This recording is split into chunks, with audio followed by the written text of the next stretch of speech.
Playoffs Game 1, Connecticut Sun, Indiana Fever. We got the veterans in orange versus the youngins in blue. Drop your comments on who you think gonna win this series, but we gonna get this action started with Kelsey Mitchell. Screen from Aliyah Boston had DiJonai almost in stitches. On the next play, we got the veteran DeWanna Bonner pulling up from the corner. DB in year 15 showing up and doing what vets do, a champion multiple times over. Then on the other end for Indiana, Caitlin Clark trying to get the ball, finally gets the ball, tries to make a move and tried to make a pass and got poked in the eye. Then she laid on the floor, but the play goes on. DiJonai runs out on the break and gets an easy layup. On the next play, DeWanna Bonner pulls up from the corner, right over Aliyah Boston. Then Caitlin Clark, she was getting guarded by DeWanna Bonner the whole game. DeWanna Bonner, too long, she couldn't get nothing to go on that one. But she finds Aliyah Boston down low, and she does the rest. Aliyah Boston had a pretty good game. She had some really nice shots for Indiana, which you'll see shortly to kind of mask Caitlin Clark's struggles. But nobody played as good as DeWanna Bonner, as she got another one to drop from the corner. Aliyah Boston stepped up for Indiana on the other end in the first half. As you can see, that mid-range was going for her. Then on the other end of the court, she got a block on Brionna Jones, who had a really good season this year. Then she playing the pick and roll with Kelsey Mitchell. Oh yeah, I'ma need that one too. Then she come down like, come on coach, call that again. She didn't make that one. DeWanna Bonner scoops it up, gets it to the fiance, and she bulldozes right through Lexie Hull. Now we got some DiJonai to DeWanna Bonner. Beautiful pass, beautiful finish. Kelsey Mitchell, step back on DiJonai, nothing but the bottom. Caitlin Clark, very, very tough shooting night for her. She couldn't really get nothing to go, but she got this one to go for her only field goal of the first half. Then on the next play, she got another open look, signature handoff with Aliyah Boston, but she couldn't get it to fall. And that's kind of how the night went for her. She got a bunch of open looks, but shot just wasn't falling tonight. Then she said, I'm going to be aggressive on this play. You're going to have to just stop me. She ended up getting fouled by VB, went to the line and made 1 out of 2. And that's how we close out the first quarter. Caitlin Clark started out the second quarter on the bench, so you know what that means for Indiana. Give it to Kelsey Mitchell, ISO, get out of my way. Alyssa Thomas come have a try, but not on this play. Now you know Caitlin Clark ain't gonna sit for long. She played 36 minutes in this game. Tough shooting night again, however, she shot 2 of 13 from 3, and Kelsey Mitchell shot 2 of 10 from 3. I don't want to say that playoff pressure got to him, but it seemed like that rim shrunk about 2 inches. As you see Aliyah Boston just whiff on the double team and leave Alyssa Thomas wide open back door. On this next play, we got more Kelsey Mitchell. Despite the tough shooting night from 3, she did score 21 points and shot 9 of 20 from the field, a performance Indiana certainly needed but definitely didn't help at all. The bright spot to point out in this game for Indiana was the way Aliyah Boston played.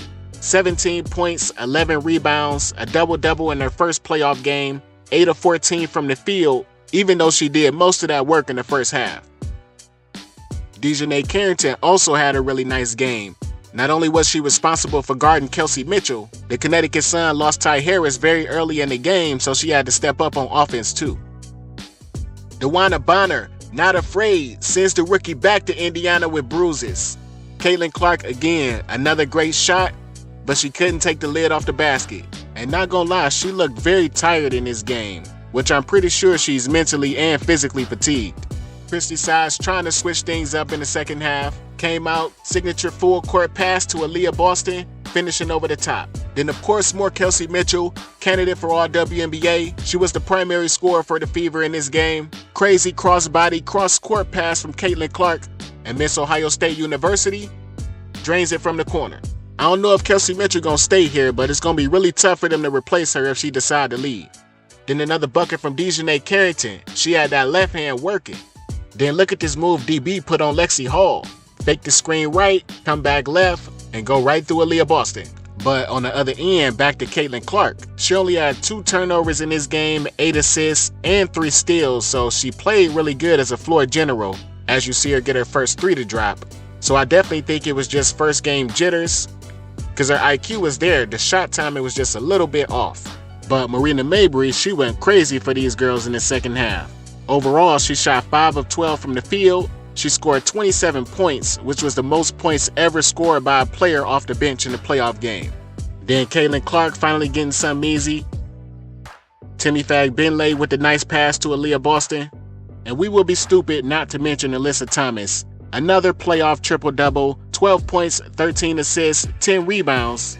Per usual, she found everybody in the right place at the right time. And she is yet to win a championship, so you know she coming out here to give her all. And then we got Caitlin Clark getting guarded by Marina Mabrey. Full court press. And Caitlin Clark says, "I'm sorry, miss, that's not a good idea. Step back signature 3 from the wing.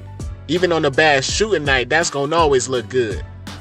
And then there was an altercation between DiJonai and Caitlin Clark. It looked like Caitlin Clark just got tired of that shit and threw a bow at her, but I'm gonna give her the benefit of the doubt on this one. And you can see DiJonai say every time she either push off or swing her arm. But what's even more crazy, this girl picked the contact lens up off the dry floor and put it right back in her eye. But on this next altercation, they got tangled up down low. Caitlin Clark gave her a little shove on the back. I don't think it was enough for her to do all that, but nevertheless, DiJonai got fouled and went to the free throw line and made 1 out of 2. And then DiJonai said, "Oh, I got some more coming for you now." Back to the rim, another 2 points. Final play of the third quarter, Aliyah Boston being strong, going right at Brionna Jones. But then she missed her free throw, got the offensive rebound, and missed the easy putback. That's when I knew this thing was kind of over. But we still got some fourth quarter action because you know we play all the way to the end of the whistle. DiJonai came out on fire, chased down block on Temi Fagbenle. She had me lit, had the whole arena lit, and they was ready to light the fever on fire as they was closing the door in the fourth quarter. DeWanna Bonner, another big-time basket over Lexie Hull. Indiana Fever, let's regroup. Kelsey Mitchell still trying to do all she can do, and 1 on Veronica Burton. Then we got the smooth Caitlin Clark to Aliyah Boston connection, this one for an and 1. And now this is when the vets came out to play. Marina Mabrey chasing that championship, Alyssa Thomas chasing the championship. I promise you're going to see those two play harder than they ever played. DeWanna Bonner rocking the number 24. Look at the moves she put on Aliyah Boston. Now you see me, now you don't. Connecticut Sun win this game by DeWanna Bonner's jersey number, 24 points, 93-69. Let us know your thoughts on the game. Let us know your thoughts on the game. How do you feel about the altercations? Will Caitlin Clark bounce back in game 2? But that's all I got to say for now. Thank you for everybody for listening and watching. I'm Els for PRNM. Talk to you on the next one.